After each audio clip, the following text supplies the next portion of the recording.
জাতীয় বেতন কাঠামো বাস্তবায়নের জটিল এবং অত্যন্ত সংবেদনশীল প্রশ্নে দেশব্যাপী সরকারি কর্মকর্তা কর্মচারীদের মধ্যে যে গভীর উদ্বেগ, তীব্র হতাশা এবং ক্রমবর্ধমান অনিশ্চয়তার বিস্তৃত এবং উদ্বেগজনক পরিবেশ সৃষ্টি হয়েছে তা এখন একটি অত্যন্ত জটিল এবং গুরুতর সংকটপূর্ণ পর্যায়ে উপনীত হয়েছে এবং প্রতিটি অতিবাহিত দিনের সঙ্গে আরও প্রকট এবং তীব্র হয়ে উঠছে এবং পরিস্থিতি ক্রমশ উদ্বেগজনক এবং জটিল থেকে জটিলতর হয়ে পড়ছে এবং একটি সংকটময় এবং বিস্ফোরক অবস্থার দিকে দ্রুত ধাবিত হচ্ছে এবং প্রশাসনে একটি নীরব কিন্তু তীব্র অসন্তোষ এবং ক্ষোভ বিরাজ করছে যা যে কোনো সময় প্রকাশ্যে আসতে পারে এবং প্রশাসনিক কর্মকাণ্ডে নেতিবাচক প্রভাব ফেলতে পারে এবং জনসেবা ব্যাহত হতে পারে এবং দেশের সামগ্রিক উন্নয়ন কার্যক্রম ক্ষতিগ্রস্ত হতে পারে এবং প্রশাসনিক স্থিতিশীলতা বিঘ্নিত হতে পারে এবং জনজীবনে নেতিবাচক প্রভাব পড়তে পারে এবং সরকারি সেবা প্রদান ব্যবস্থা দুর্বল হতে পারে। নবম জাতীয় পে স্কেল বাস্তবায়নের জন্য যে দীর্ঘ, কষ্টকর এবং যন্ত্রণাদায়ক অনিশ্চিত প্রতীক্ষায় রয়েছেন দেশের লক্ষাধিক সরকারি চাকরিজীবী এবং তাদের পরিবারের অসংখ্য সদস্যরা, তাদের সেই স্বপ্ন এবং সম্পূর্ণ ন্যায্য প্রত্যাশা এবং বৈধ দাবি এখন ক্রমবর্ধমান প্রশাসনিক জটিলতা এবং রাজনৈতিক অনিশ্চয়তার ঘন কুয়াশায় সম্পূর্ণরূপে আচ্ছন্ন এবং অস্পষ্ট হয়ে পড়েছে এবং প্রায় সম্পূর্ণভাবে বিলুপ্তির পথে এগিয়ে যাচ্ছে বলে মনে হচ্ছে এবং তাদের মনোবল এবং আশা ভেঙে পড়ার উপক্রম হয়েছে এবং হতাশা চরম পর্যায়ে পৌঁছেছে এবং অনেকেই হতোদ্যম হয়ে পড়েছেন এবং নিজেদের ভবিষ্যৎ নিয়ে গভীরভাবে উদ্বিগ্ন হয়ে পড়েছেন এবং অনেকেই মনে করছেন তাদের দীর্ঘদিনের ত্যাগ এবং পরিশ্রমের যথাযথ মূল্যায়ন হচ্ছে না এবং তারা উপেক্ষিত হচ্ছেন এবং তাদের প্রতি সরকারের কোনো দায়িত্ববোধ নেই এবং তাদের অবদান স্বীকৃত হচ্ছে না এবং তারা শুধুমাত্র রাজনৈতিক দাবার ঘুঁটি হিসেবে ব্যবহৃত হচ্ছেন এবং তাদের দুর্দশা কারো কাছে গুরুত্বপূর্ণ নয় এবং তারা সমাজে অবমূল্যায়িত বোধ করছেন এবং তাদের মর্যাদা ক্ষুণ্ণ হচ্ছে এবং তারা নিজেদের অসহায় অনুভব করছেন। কর্মচারীদের এই দীর্ঘ এবং যন্ত্রণাদায়ক অপেক্ষার পেছনে রয়েছে বেতন কমিশনের কার্যক্রমে বিলম্ব এবং সরকারের সিদ্ধান্তহীনতা। গত জুলাই মাসে যখন কমিশন গঠিত হয়েছিল তখন কর্মচারীরা আশাবাদী ছিলেন যে নির্ধারিত 6 মাসের মধ্যেই প্রতিবেদন জমা পড়বে এবং দ্রুত বাস্তবায়ন হবে, কিন্তু সেই সময়সীমা অতিক্রান্ত হয়েছে এবং এখনও কোনো সুনির্দিষ্ট তারিখ জানানো হয়নি। কমিশনের সদস্যরা বলছেন তারা একটি আধুনিক এবং সমসাময়িক এবং টেকসই বেতন কাঠামো প্রণয়নের জন্য কাজ করছেন, যেখানে 22টি গ্রেড থেকে 13টি গ্রেডে নামিয়ে আনার পরিকল্পনা রয়েছে। এই গ্রেড সংকোচনের বিষয়টি কর্মচারীদের মধ্যে মিশ্র প্রতিক্রিয়া সৃষ্টি করেছে। কেউ কেউ মনে করছেন এটি প্রশাসনিক কাঠামোকে আধুনিক এবং সরলীকরণ করবে এবং পদোন্নতির সুযোগ বাড়াবে। অন্যরা উদ্বিগ্ন যে এতে তাদের ক্যারিয়ার অগ্রগতি ক্ষতিগ্রস্ত হতে পারে এবং অনেক পদ বিলুপ্ত হয়ে যেতে পারে। কিন্তু সবচেয়ে বড় হতাশা হলো এই প্রক্রিয়া কবে শেষ হবে এবং তারা কবে তাদের ন্যায্য প্রাপ্য পাবেন তা নিয়ে কোনো স্পষ্টতা নেই। সর্বশেষ তথ্য অনুযায়ী কমিশনের প্রতিবেদন জানুয়ারির দ্বিতীয় সপ্তাহে জমা পড়ার সম্ভাবনা রয়েছে, কিন্তু নির্বাচন কমিশন ইতিমধ্যে ঘোষণা করেছে যে 22 জানুয়ারি থেকে আনুষ্ঠানিক নির্বাচনী প্রচারণা শুরু হবে। এই 2 তারিখের মধ্যে মাত্র গুটিকয়েক কর্মদিবসের ব্যবধান।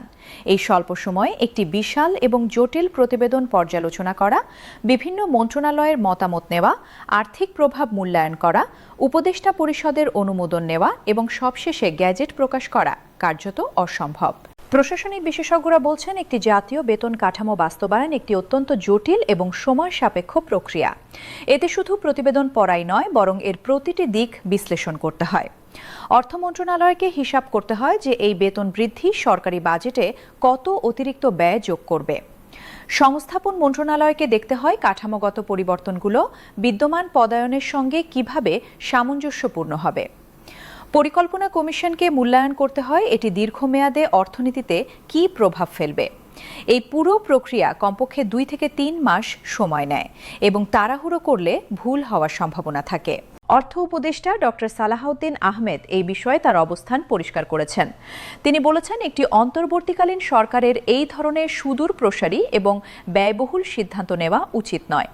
তার যুক্তি হল, নতুন বেতন কাঠামো বাস্তবায়িত হলে সরকারের বার্ষিক ব্যয় হাজার হাজার কোটি টাকা বৃদ্ধি পাবে। এই আর্থিক প্রতিশ্রুতি পরবর্তী সরকারের ওপরও বাধ্যতামূলক হবে। তাই এই সিদ্ধান্ত নির্বাচিত সরকারের নেওয়াই যুক্তিসঙ্গত, যারা জনগণের কাছে জবাবদিহি করতে বাধ্য। তবে কর্মচারীরা এই যুক্তি মানতে রাজি নন। তারা বলছেন, বেতন বৃদ্ধি তাদের ন্যায্য অধিকার এবং এটি রাজনৈতিক বিবেচনার ঊর্ধ্বে। তারা দীর্ঘদিন ধরে অপেক্ষা করছেন এবং মূল্যস্ফীতির কারণে তাদের জীবনযাত্রার মান ক্রমাগত অবনতি হচ্ছে। একজন সিনিয়র কর্মকর্তা বলেন, আমরা প্রতিদিন দেশ ও জনগণের সেবা করছি। আমাদের কাজের মূল্য আছে। আমরা বিনা পারিশ্রমিকে কাজ করতে পারি না। সরকার যদি আমাদের দেখভাল না করে তাহলে আমরা কিভাবে দেশের দেখভাল করব? কর্মচারী সংগঠনগুলো এখন আন্দোলনের পথে এগোচ্ছে। আগামী 2 জানুয়ারি তারা দেশব্যাপী প্রতীকী অনশন কর্মসূচি পালন করবে। তারা জানিয়েছেন, এটি হবে তাদের দীর্ঘমেয়াদী আন্দোলনের সূচনা। এরপর প্রতি সপ্তাহে বিভিন্ন কর্মসূচি থাকবে। তারা পরিকল্পনা করেছেন কালো ব্যাজ ধারণ, মানববন্ধন, প্রতিবাদ সমাবেশ এবং স্মারকলিপি প্রদানের। তারা বলছেন, আন্দোলন শান্তিপূর্ণ থাকবে, কিন্তু দাবি আদায় না হওয়া পর্যন্ত তা অব্যাহত থাকবে। তবে তারা সতর্কও রয়েছেন। কিছুদিন আগে সচিবালয়ে অর্থ উপদেষ্টাকে ঘিরে ফেলার অভিযোগে কয়েকজন কর্মচারী নেতাকে গ্রেফতার করা হয়েছিল এবং সন্ত্রাসবিরোধী আইনে মামলা করা হয়েছিল। কয়েকজনকে চাকরি থেকে বরখাস্তও করা হয়েছে। এই ঘটনা কর্মচারীদের মধ্যে ভয় সৃষ্টি করেছে, কিন্তু একই সঙ্গে তাদের সংকল্প দৃঢ় করেছে। তারা বলছেন, তারা আইনের সীমার মধ্যে থেকেই আন্দোলন করবেন এবং কোনো উস্কানিতে যাবেন না। রাজনৈতিক বিশ্লেষকরা বলছেন, সরকারি কর্মচারীদের এই আন্দোলন আগামী নির্বাচনে একটি গুরুত্বপূর্ণ ইস্যু হতে পারে। লক্ষাধিক কর্মচারী এবং তাদের পরিবারের সদস্যরা মিলে একটি উল্লেখযোগ্য ভোট ব্যাংক তৈরি করে। রাজনৈতিক দলগুলো তাদের উপেক্ষা করতে পারবে না। ইতিমধ্যে কিছু দল তাদের নির্বাচনী ইশতেহারে বেতন বৃদ্ধির প্রতিশ্রুতি অন্তর্ভুক্ত করার কথা ভাবছে। অর্থনীতিবিদরা বলছেন, বেতন বৃদ্ধি প্রয়োজন, কিন্তু তা হতে হবে সুচিন্তিত এবং টেকসই। তারা সতর্ক করছেন, অতিরিক্ত বেতন বৃদ্ধি মুদ্রাস্ফীতি বাড়াতে পারে এবং অর্থনীতিতে নেতিবাচক প্রভাব ফেলতে পারে। তাই শুধু বেতন নয়, সামগ্রিক সুবিধা এবং কর্মপরিবেশও বিবেচনা করা উচিত। একজন অর্থনীতিবিদ বলেন, বেতন বৃদ্ধির পাশাপাশি কর্মচারীদের প্রশিক্ষণ, পদোন্নতি সুযোগ এবং কর্মক্ষেত্রের পরিবেশ উন্নতির দিকেও নজর দিতে হবে। একটি সন্তুষ্ট এবং দক্ষ সরকারি কর্মবাহিনী দেশের উন্নয়নের জন্য অপরিহার্য। কর্মচারীদের সঙ্গে কথা বলে তাদের দুর্দশার চিত্র পরিষ্কার হয়। একজন মধ্যম শ্রেণীর কর্মকর্তা বলেন, আমার বেতন 35,000 টাকা। এর মধ্যে বাড়ি ভাড়া 15,000, সন্তানদের স্কুল ফি এবং টিউশন 10,000, খাবার এবং অন্যান্য খরচ আরও 15,000। মাস শেষে কিছুই থাকে না। কোনো সঞ্চয় নেই, কোনো নিরাপত্তা নেই। অসুস্থ হলে বা জরুরি প্রয়োজন হলে ধার করতে হয়। এভাবে কতদিন চলবে? আরেকজন বয়স্ক কর্মচারী আবেগাপ্লুত হয়ে বলেন, আমি 30 বছর ধরে সরকারি চাকরি করছি। দেশের সেবা করেছি সততার সঙ্গে, কিন্তু আজ অবসর নেওয়ার সময় এসে দেখছি কোনো সম্পদ নেই, কোনো নিরাপত্তা নেই। ছেলে মেয়েদের বিয়ে দিতে পারছি না, নিজের চিকিৎসা করাতে পারছি না। এটাই কি আমাদের প্রাপ্য? সব মিলিয়ে পরিস্থিতি অত্যন্ত জটিল এবং সংবেদনশীল। একদিকে কর্মচারীদের ন্যায্য দাবি এবং দুর্দশা, অন্যদিকে সরকারের সীমাবদ্ধতা এবং অর্থনৈতিক বাস্তবতা। নবম বেতন স্কেল বাস্তবায়ন এখন পরবর্তী নির্বাচিত সরকারের হাতে চলে যাচ্ছে। কর্মচারীদের অপেক্ষা দীর্ঘায়িত হচ্ছে এবং তাদের ভোগান্তি বাড়ছে। তবে তারা আন্দোলন চালিয়ে যাবেন এবং তাদের অধিকার আদায়ে দৃঢ় প্রতিজ্ঞ। আগামী নির্বাচনে এবং পরবর্তী সরকারের জন্য এটি একটি বড় চ্যালেঞ্জ হয়ে থাকবে।